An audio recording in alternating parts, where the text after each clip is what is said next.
Hello, everybody. My name is Shane Wiegand, and I'll be leading this session on the history of racist policy and resistance in Rochester. I want to thank you all for choosing to come to this session, and I'm very excited to share some of my work with you, some of the story of our community here in Rochester, both from the past and the present, and the ways that racist policies at the federal, state, local, and individual and institutional level have helped create the inequality and injustice that we currently see in our community today. A little bit about me: I'm a fourth grade teacher in the Rush Henrietta Central School District. I teach fourth grade, and because of my students' questions about civil rights, wondering if civil rights was something that happened in Rochester, sadly, when I first started teaching, I didn't have an answer to that question.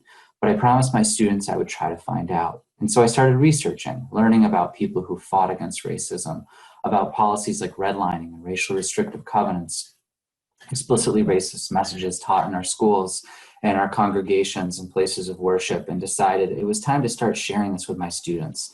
And as I introduced these topics with my students, I started sharing it with friends, family, and eventually developed a lecture that I've given over 200 times across Monroe County, the University of Rochester, a bunch of nonprofits in all different places.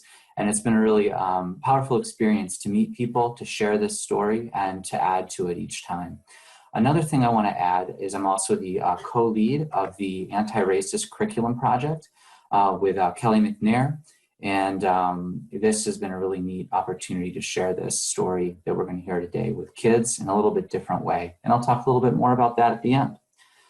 So here we go. A few sources that I'm going to be covering today are The Color of Law by Richard Rothstein, the Democrat and Chronicle newspaper archives, the New York State Commission Against Discrimination from 1958, the Rochester Voice's Oral History Project, and hundreds of interviews that I've conducted myself with my neighbors here in the Beechwood neighborhood, with my involvement with the Sea Roots Community Land Trust, being on that board of directors, and the Beechwood Neighborhood Coalition. And I'm going to try to tell some of this story and in a way that helps us think through and build a better Rochester community. Some quick definitions before we begin from Ibram Kendi's How to Be an Anti-Racist.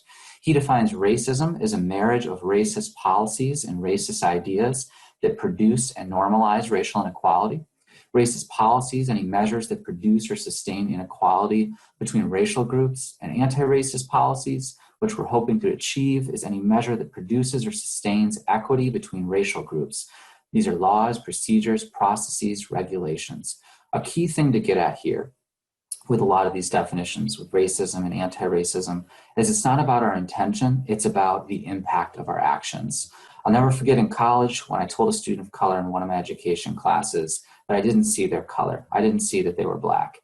I'm colorblind, I said. I treat everyone the same. That student said, I'm really hurt by what you're saying. What you're saying is racist. It's not true that you don't see my color. It's a huge part of who I am. And another thing that you're missing is that if you can't see my race, you can't see the racism that's done upon me every day. And in that moment, it was an awakening for me of realizing no matter how good my intentions were, the impact could still be harmful. And I think we have to be able to own up to that, to tell the truth about our community so that we can move forward. I want to acknowledge what we're going to cover today is a difficult conversation. And I want you to hold this with you when you get to those moments where you feel a little uncomfortable as you learn about some of our local history, and to kind of take a deep breath, to be curious about why you're feeling that way. And remember this quote. D'Angelo writes, "The key to moving forward is what do we do with our discomfort? We can use it as a door out, blame the messenger, and disregard the message, or use it as a door in by asking, why does this unsettle me? And what would it mean for me if this were true?" So our community in Rochester, we're one that's fought for freedom, abolition, been a place in the Underground Railroad where Frederick Douglass felt more at home here than anywhere else in the country.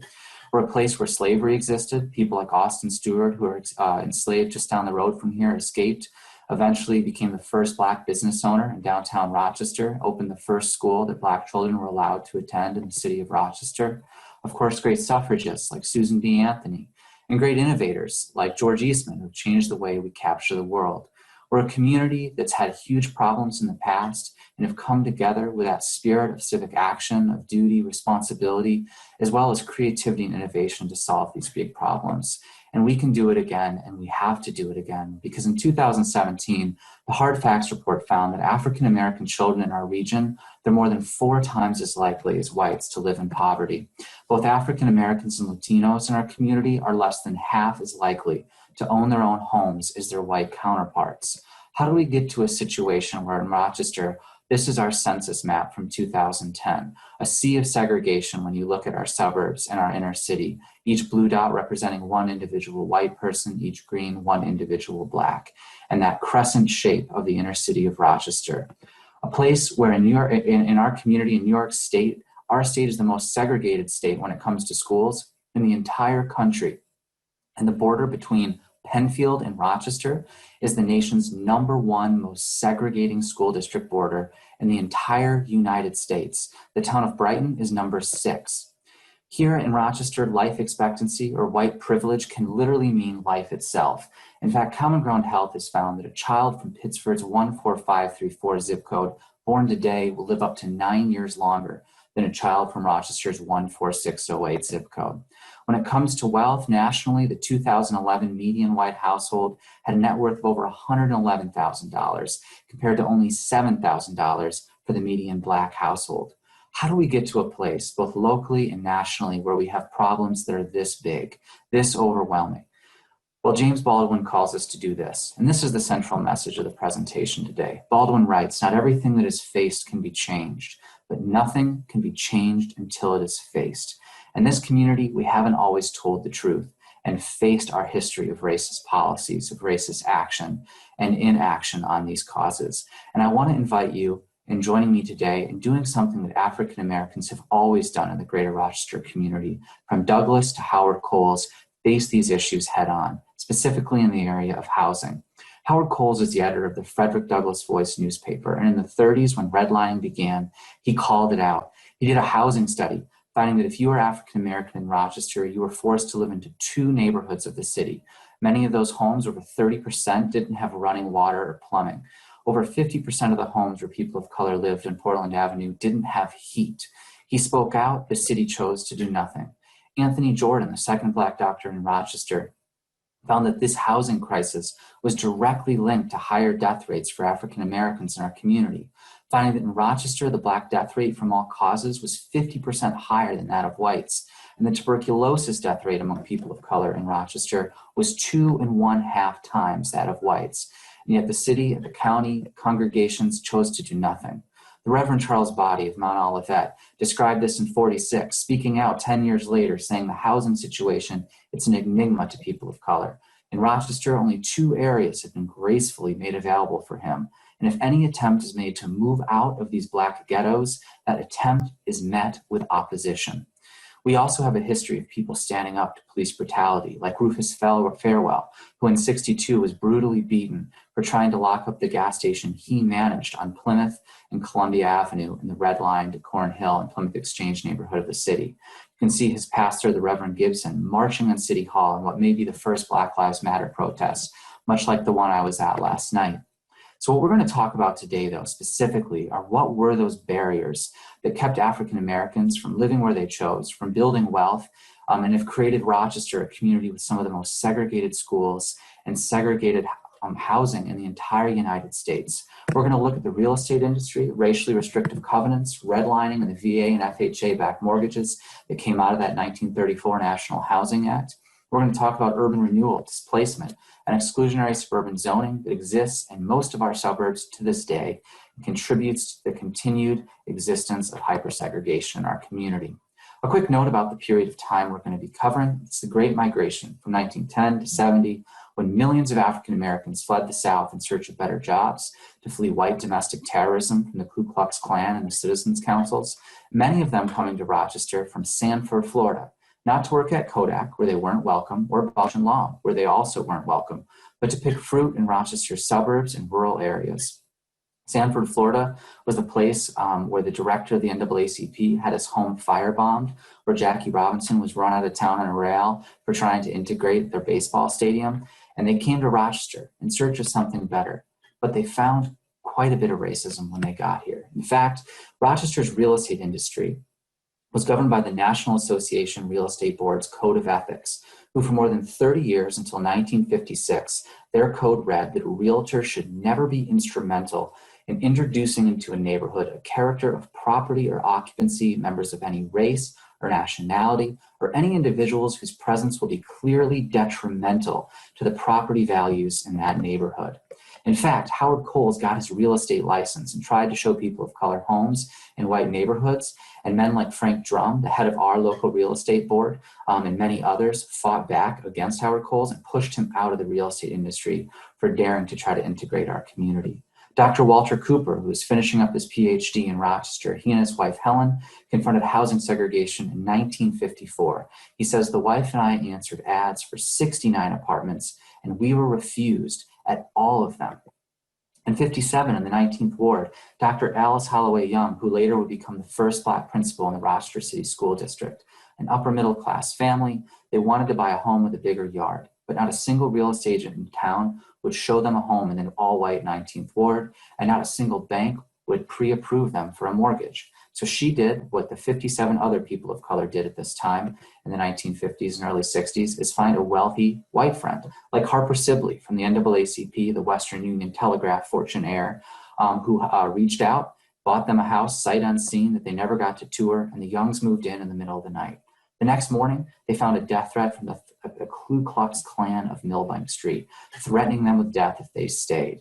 They had quite a bit of abuse living on that street. But Alice Young, who is a friend, has asked that whenever I share her story, I mention the one white family on the street, the Bushes, who chose to stay with them, to stand up for the Youngs, and even help get the FBI involved when the Klan got particularly difficult. And we don't often think of the Klan being a Rochester institution, but it really was. Gatherings of 20,000 Klansmen in East Rochester were happening on the regular in the 1920s, and those pictures are in the DNC. The next area of racist policy I want to cover is something called racially restrictive covenants. We all know about white and black water fountains in the South, that public, in-your-face symbol of segregation. Just as public at the county clerk's office, but less in-your-face symbol of racist segregation policy is a racially restrictive covenant. So when you buy a house on your deed, oftentimes there's rules like how far away from the street your front porch needs to be, whether or not you can build an attached garage or a distillery in the backyard, things that we're kind of glad about. But one of the things that was the rage throughout the nation, and especially in Rochester, was barring African Americans legally from ever residing in or owning one of these homes. Recently, I helped write, in conjunction with City Roots Land Trust and the Yale Environmental Protection Clinic, a report called Confronting Racial Covenants, How They Segregated Monroe County. And if you haven't read this landmark report, I strongly recommend you just Google Yale Racial Restrictive Covenants. We found in this report, and through the research with my students and Rush Henrietta and with students at East High School and the Freedom School, that this was something that was throughout our entire community in every suburb and town. In fact, the county executive and legislature themselves, they put this racial restriction on all the homes they were selling in Irondequoit to builders like Fred Hill and Frank Drum, who were the head of the real estate board at that time, saying that no person of any race other than the Caucasian race shall ever use or occupy any of these buildings or lots.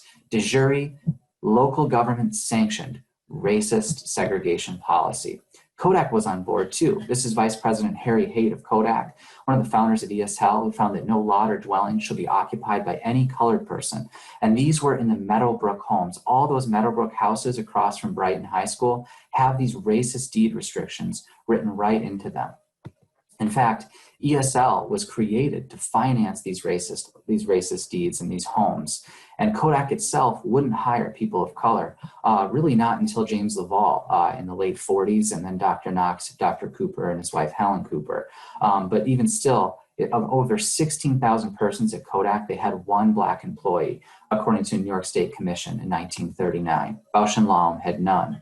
Brighton, though, had quite a few of these covenants. Over 247 homes in Council Rock estates had rigid restrictions advertised in the Democrat and Chronicle as being for desirable social character. So the DNC got involved in promoting these racist policies and restrictions. Even school districts like the Thomas Edison School No. 4 in Gates put these covenants underneath their school. Pittsford East Avenue estates, hundreds of homes by Oak Hill with these same deeds. Harrington, East Rochester, notice Italians, Polish people, oftentimes Jewish folks were excluded, not being Caucasians technically. Irondequoit, over 2,000 homes, including one home where Walter Wegman, the founder of Wegmans, agreed to this racist deed on his and his wife's Anna's home.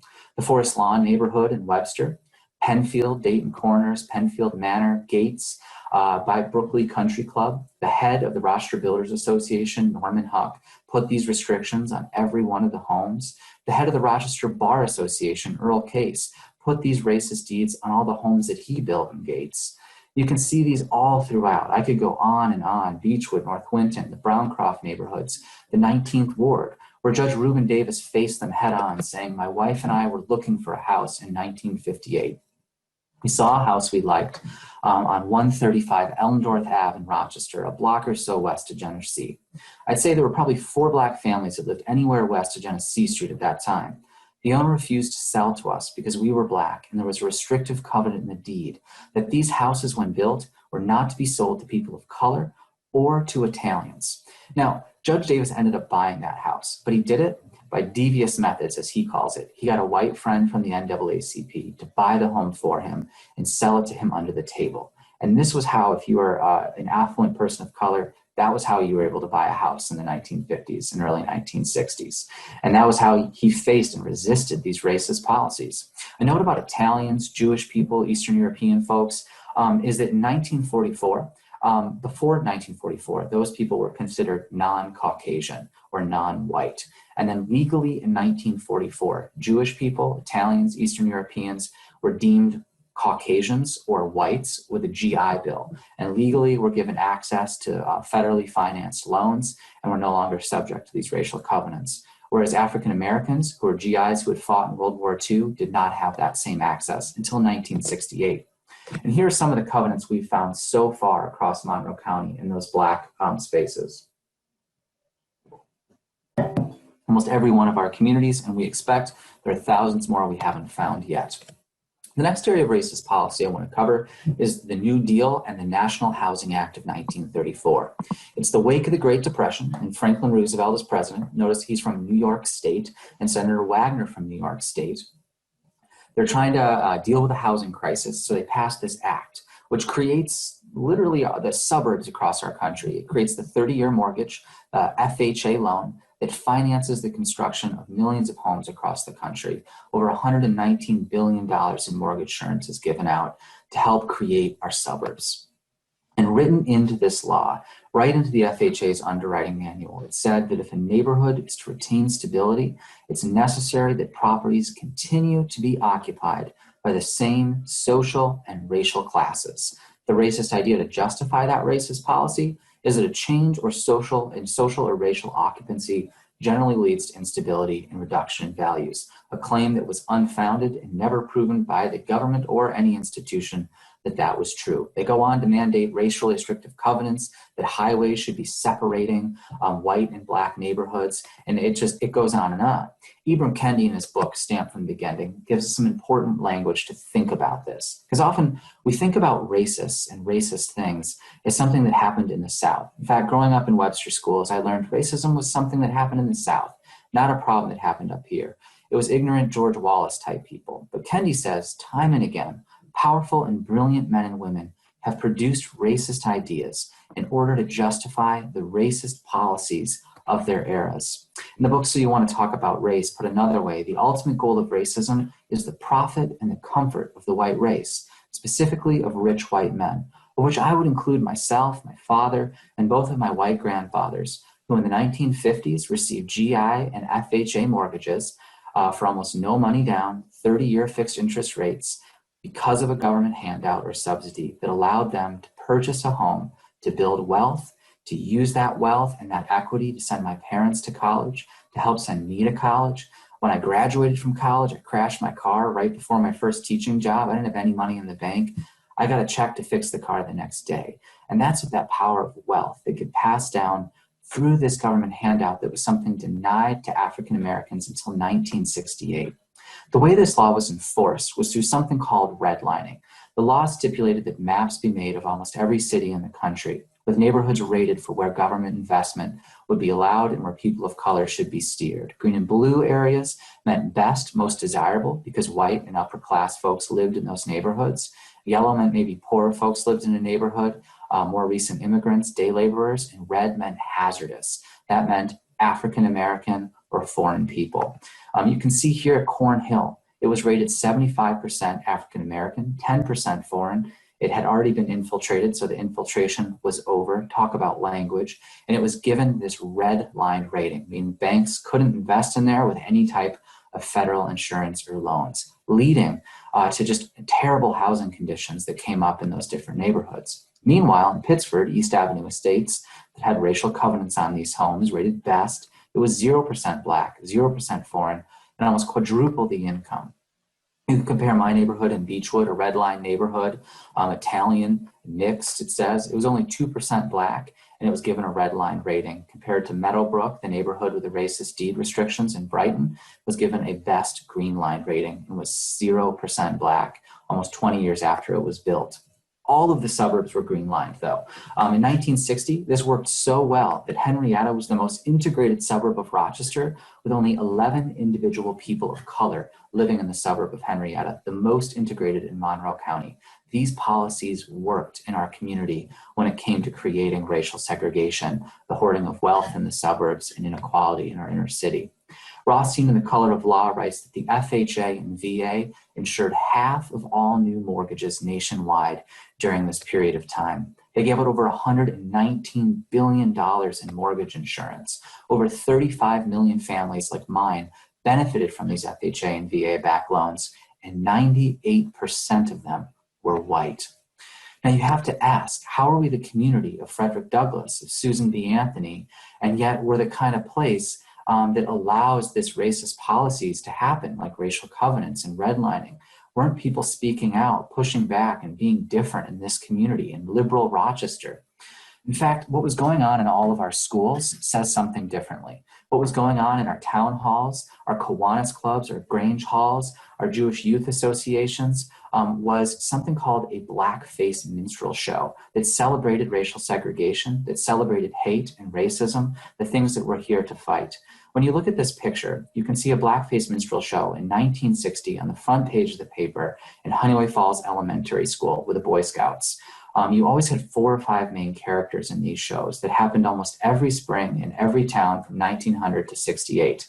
In fact, you'd have Jim Crow, Jim C-O-O-N, you had Jim Dandy, Mr. Bones, and oftentimes an old black Joe figure, celebrating racism, singing racist Confederate songs, and mocking the intelligence of people of color.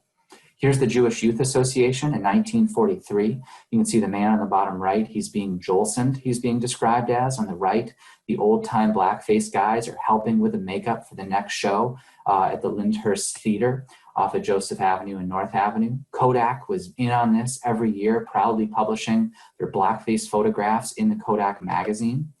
Allendale Columbia Private School had these shows. Some of Rochester's biggest names, 1948, 1949, right on the stage at Allendale Columbia, and also at the Memorial Art Gallery. Pittsford's Catholic Church's parish had these blackface shows right in the Pittsford Town Hall every year. Newark Junior High School in the 50s, proudly displayed in the DNC, RIT, and the list goes on and on. I could show you 100 more pictures like that. A community that was really, white supremacy baked into what was happening in our schools, our congregations, and our places of coming together as a community, teaching our children these messages. Many folks are alive today that attended these shows, and we have to do something to push back against this, to teach an anti-racist message to our kids, like one that the NAACP taught. And in fact, every year for over 10 years, the NAACP spoke out against these blackface shows in one such letter to the editor in the paper. And if you're unmuted, please make sure you mute yourself to just help us with that background noise. We'll have some time for Q&A at the end, though.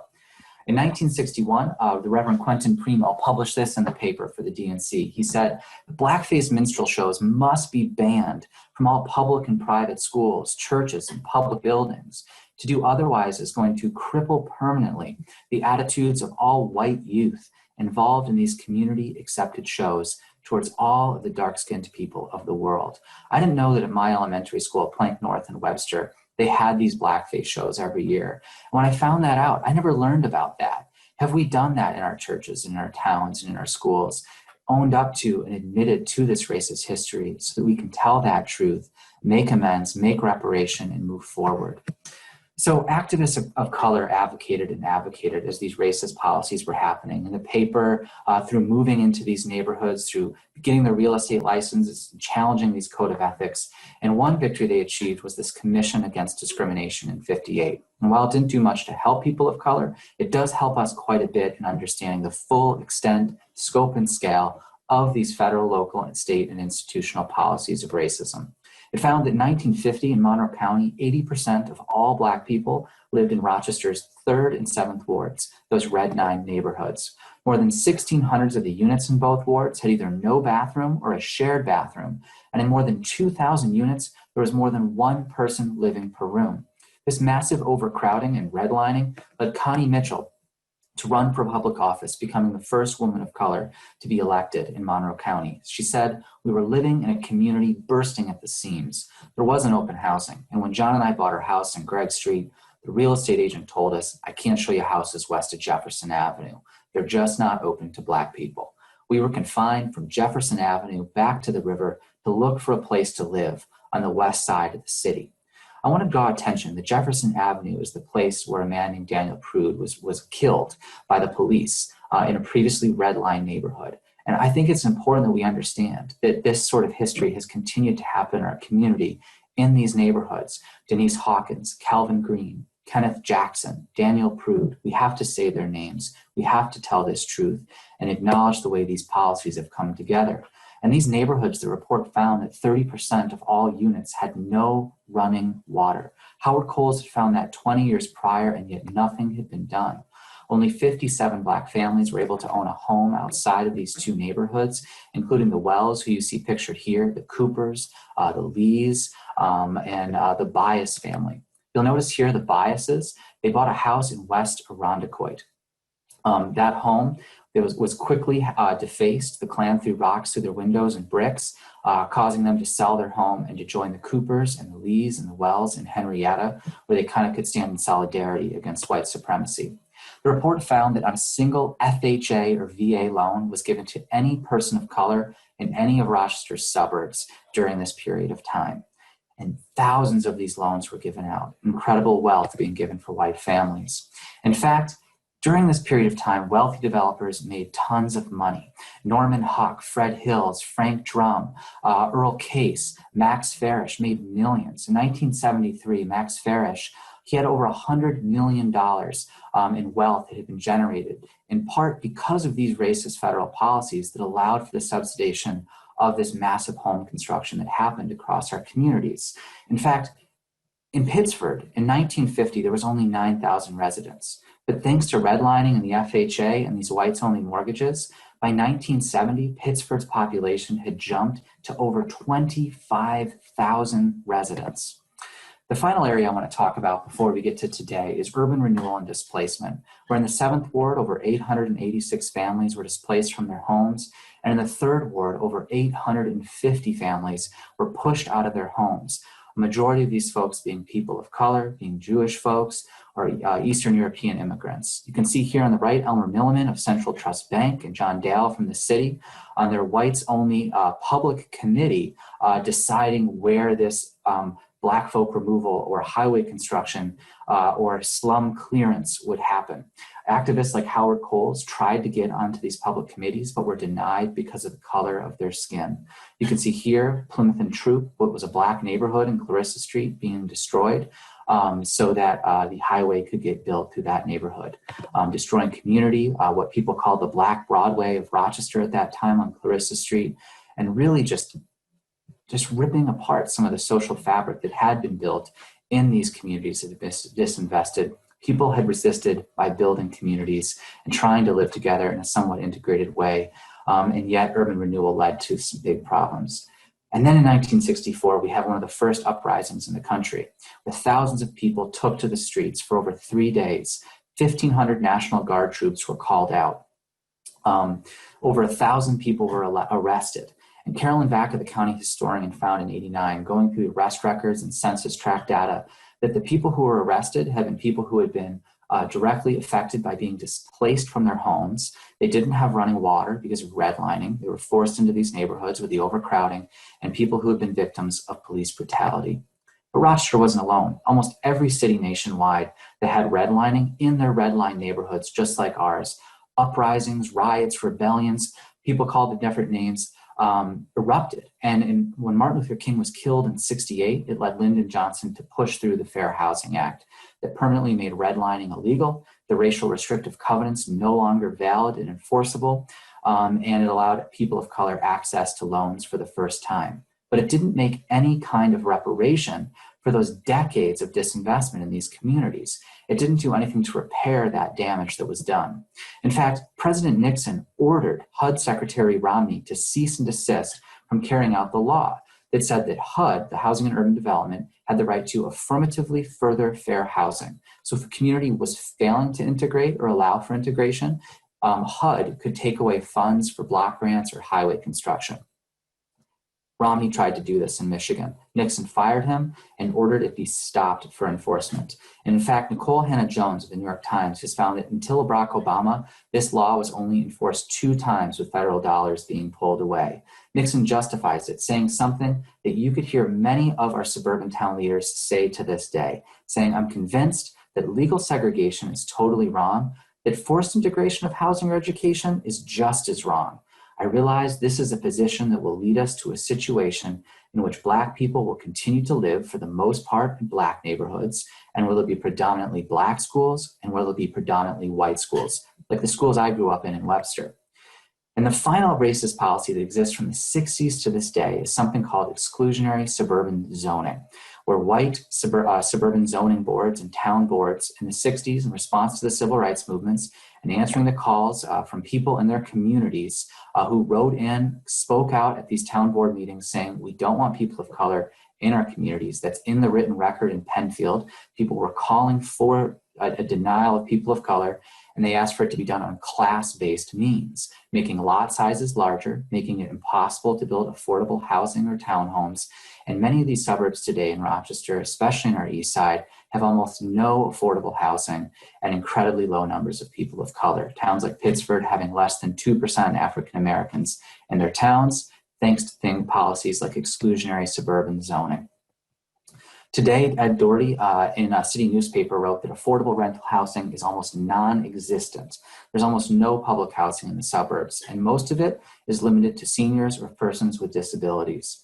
In fact, in 2019, the tenant union called this out, saying there's a shortage of almost 28,000 affordable housing units in Rochester, and more than 9,000 evictions are processed in the Rochester courts annually. Think about how many of our kids, especially in the city school district, are being evicted from their homes and having to move around and go to school throughout this, not to mention now that we're in a pandemic and facing some of the biggest, most likely eviction crisis coming our way right now. All of these policies have led us to a community that is marred by segregation, where Penfield and Rochester is the #1 most segregating school district line in the entire United States, where poverty is incredibly concentrated in those previously redlined neighborhoods and wealth is hoarded in Rochester's suburbs, where people who own their own homes are relegated to those suburbs and green and blue line neighborhoods, but not necessarily in those red and yellow lined areas. This has to do the same when it comes to credit access, to food deserts and food insecurity. There aren't any Wegmans in these red line neighborhoods. There's just corner stores, right? And these lead to all kinds of problems. We have huge rates of asthma in people of color, specifically in these red line neighborhoods, of high blood pressure, people of color dying of COVID in Rochester at 3 times the rate of whites. Life expectancy, when you compare our suburbs to these red line neighborhoods, there's a gap of almost 10 years, according to Common Ground Health. Nationally, redlining and racial covenants have created a wealth gap. For every $100 that the average white family has in wealth, the average Black family has only $5. So I want to invite you again to look at this quote and to really consider it. Have we done this? When James Baldwin says that not everything that is faced can be changed, but nothing can be changed until it is faced. I hope that you have joined me in facing racist policy in the real estate industry, the way Howard Coles did by getting his license and spitting in the face of that racist code of ethics, the way that people like Judge Davis pushed back against racially restrictive covenants in the 19th Ward. City Roots Land Trust is still doing that today. The way folks like Connie Mitchell and Alice Young and Dr. Cooper fought back against redlining and the VA and FHA-backed mortgages from the 34 Housing Act, the way thousands protested in the street against urban renewal, and the way some of you today in this virtual room might be a part of going to your town board meetings and pushing back against racist, exclusionary suburban zoning policy. No matter the intent, we know that the impact of these policies continues to be segregation. I hope that in our community, we can be a place that tells this truth. One of these solutions is that kids shouldn't be like me, who grew up all their entire life in the suburbs of Rochester and never learned the history of redlining. They never learned about heroes like Alice Young and Dr. Cooper and the thousands who protested in the streets for racial justice in our community in the past. We need to make sure that kids learn about these stories, about redlining, about the racial deeds in their towns, the blackface shows that happened at their schools, to teach them about this hate, to equip them with the tools to read this history, to think critically about it, to draw their own conclusions, and to be a part of building a more just and equitable Greater Rochester today. One story I want to close with is the story of these three girls in my classroom. After learning this unit, I'm learning about redlining and Howard Coles and Dr. Cooper and Young. One of the girls in my class came up to me and said, Mr. Wiegand, I think our school is racist. I've never had a black teacher. We don't have black teachers in our school district. That's racist, right? I was like, you're right. That's structural racism. And she was like, well, let's talk to the principal right now. And I was like, well, what did Howard Coles do? She's like, well, he researched it. He got friends involved. So did Dr. Cooper. So did Alice Young. They worked together. And so we got Bailey and Simmer together, and the 3 or 4 of us, we came up to lunch every day. The girls researched it. They found what they thought was important. They found we had 11 black teachers and 550 white teachers in Rush Henrietta, the most of any suburb. They found that if you're a black child and you have 1 teacher of color, your chance of graduating goes up by 30%. The girls made a presentation. They went to the principal and they told him these facts. And they said they wanted teachers that looked like them hired in our school district. Because of their activism, they got to speak to the school board, the superintendents. And I'm proud to share that today we have 3 historically black colleges that we've created a partnership with in Henrietta down in Atlanta. And we're working on developing a feeder program so that by the time Kaliat graduates, she has the teacher that she truly deserves. We've got an advisory board for this project. You can learn more about that on our website. But I really want to challenge us. 1, to own this story for ourselves, and then to be advocates for anti-racist housing policy in your town's plans, to push your schools and your school boards and districts to teach this history. We would love at the Pastone Foundation Anti-Racist Curriculum Project to work with your school, but whoever it is, we have to tell these stories to our kids. You can support groups like the City Roots Land Trust that are reinvesting in redline neighborhoods through community-controlled, permanently affordable land. We can support construction of affordable housing, support the citywide tenant union who is fighting against eviction. You can join one of our eviction blockades, protest in the streets with Free the People Rock, join me tonight. You can help subsidize loans in redline neighborhoods. And finally, we can consider reparations. And as we close, I'd love to open it up in our last 5 or 6 minutes for some questions. But if I ask that if you do have a question or a comment, that you would start by sharing how you personally, just like I shared how I've been impacted by these racist policies, and your thoughts on how we create anti-racist housing policy in Greater Rochester today. So how have you been impacted by these policies? Have that conversation, I hope, afterwards. How do we tell this story, tell this truth, and then be a part of building a more just and equitable Greater Rochester?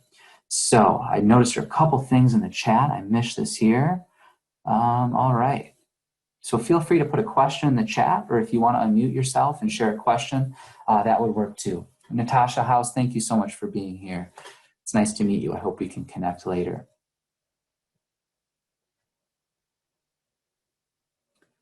Any thoughts, any questions?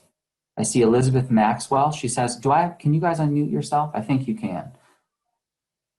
Okay, yeah. Elizabeth Maxwell says that she grew up in Livingston County, where this hadn't necessarily been talked about.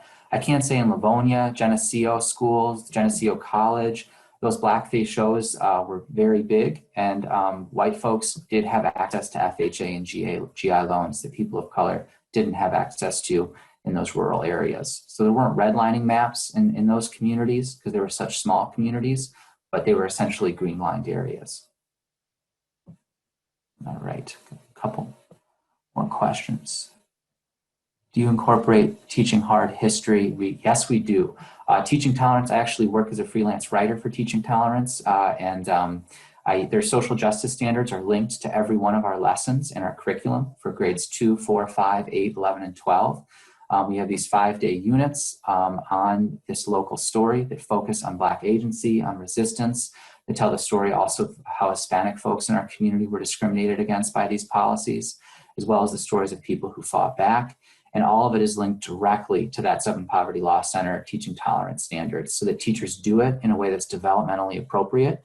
And in our professional development for teachers, we explicitly teach that. We guide them through some of those things, and that's been really helpful. Shirley has a question. She said, Shane, how did you get on this path? Part of it, I think some of it has to do with my faith, and some of it has to do with being called out by people of color in college. Doing my student teaching in the Rochester City School District and just realizing the bias and racism that I didn't realize I'd had. And I just had never been in spaces where I was the only white person before. And I started to be awakened to this. And as students asked me about these questions, I started going to places like the Freedom School, getting involved with the Community Land Trust, Connected Communities, Beechwood Neighborhood Coalition, and meeting these people, these civil rights leaders from the past who are still doing this work today. It really changed me and impacted me and made me want to live in these neighborhoods and be an ally in this work. And in my own small way, try to push back when it comes to education. Jen, it looks like you have a question. Yeah, I had a hard time logging in because I was on a different computer. Mm-hmm. What school district do you teach in right now currently? I teach in Rush Henrietta Central School District. Rush Henrietta. Have they adopted the anti-racist curriculum in your district? Yeah, we're using it in 4th grade in Rush Henrietta right now. So they gave teachers to help us kind of adapt the curriculum for 4th grade. But for the last several years, a number of teachers that I work with in 4th grade have been using it, and teachers at other grade levels. This year, we're really pushing on grade 4 and slowly piloting grades 8 and 12. We've been training teachers in Webster throughout the summer and teachers in Fairport. And that's been kind of the first places, Allendale, Columbia. And then last year, we trained about 150 teachers in the Rochester City School District. We're also working with Spencerport, and then small groups of teachers who have volunteered in other districts. So right now, we've trained about 255 teachers, and we're looking to continue to expand. Our writing team is this amazing team of 10 teachers who are majority teachers of color, who are already teaching this work and had come to some of the workshops that I taught in the past and had taught this in their classroom. And we came together this summer and spent just hours and hours rewriting, reworking to make it the most developmentally appropriate, culturally responsive, and anti-racist project that we could really pull together. And we're continuing to pilot this year and evolve, and we'll work with any district or school or church that wants this sort of thing. Looks like we have only a minute or two left. I have another question. Thank you, Jen. I hope that helps. Yeah. And I think I just shared my contact in the thing for anyone who wants to. Carolyn, I think it is. Yeah, hey Shane. So I'm one of the co-chairs of the program today, and Simeon Bannister at the Community Foundation has educated me on some of this background. And through the Community Foundation, I've become aware of your program, which for those who are on today, they may not know that you've got broad-based funding from a number of our philanthropic foundations in town. But the question I have is, you're doing such a fantastic job at educating the children. How to bring this to their parents? How to get this information out from sort of the next generation up? Is it available, or is there any aspect of your program that goes to adults? Yes, so this lecture, we're creating a speakers bureau, because I've been giving this lecture 3 to 4 times a week, pretty much since March, over 200 times in the last 2 years. And a number of other folks have given it. Calvin Eaton at 540 West Main, the folks at the Rochester Monroe Anti-Poverty Initiative also give a version of my presentation. But we're trying to equip folks white and black. We're working with a number of black churches on this to be able to tell this story in a broader base for parents, but also the curriculum that we're doing with kids. We want parents to have that chance. So in Webster, we're going to actually be training parents, they're going to come and do the curriculum that we do with kids, look at the primary sources instead of just me telling the story. It's powerful to hear the story, but it's much more powerful to look at the primary sources and have that discussion and critical thinking conversation and come to those realizations on your own. And we're so grateful for our community partners with the Community Foundation, the ESL Foundation, and Farish Foundation, the Greater Rochester Realtors Association, and many other folks who have been incredibly supportive of this work. I think our time is just about to end, but please feel free to reach out. I just posted some resources in the chat that has a link to a video recording and the slide deck of this presentation, as well as the curriculum website where you can learn more. And I would love to hear from you and look forward to seeing you the rest of today. Thank you so much for having me and for taking the time to hear this story today. Thank you.